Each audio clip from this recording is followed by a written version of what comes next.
కసాయి తల్లి ముళ్ళకంపలో పడేసిన నవజాత ఆడబిడ్డ. అప్రమత్తమైన గ్రామస్తులు, వేగంగా స్పందించిన వైద్య సిబ్బంది. 9 నెలల పాటు తన గర్భంలో మోసిన తల్లి పాలిట బిడ్డ భారంగా మారింది. మాతృత్వాన్ని, మమకారాన్ని మరిచి కన్నబిడ్డను కంపచెట్లలో పారవేసిన సంఘటన ప్రజల హృదయాలను కలిచివేసింది.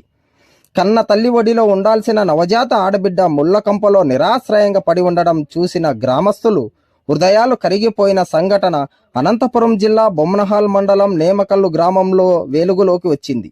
మంగళవారం మధ్యాహ్నం 3 గంటల సమయంలో గ్రామంలోని ప్రధాన రోడ్డు పక్కన ముళ్ళకంపలో నుంచి వినిపించిన శిశువు రోదనను గమనించిన స్థానికులు వెళ్లి చూస్తే అక్కడ ఒక సంచిలో చుట్టేసి ఉన్న రక్తం ఎండని తెంచుకొని పసిపాప ఒంటరిగా పడి ఉండడం చూసి దిగ్భ్రాంతికి గురయ్యారు. వెంటనే వైద్య సిబ్బందికి సమాచారం అందించగా ఆరోగ్య కార్యకర్త చెన్నమ్మ హుటాహుటిన అక్కడికి చేరుకుని ముళ్ళకంపలో ఉన్న పాపను బొమ్మనహాల్ ఆసుపత్రికి తరలించి వైద్య పరీక్షలు చేపట్టారు. పాప ఆరోగ్యం నిలకడగా ఉందని వైద్యులు తెలిపారు.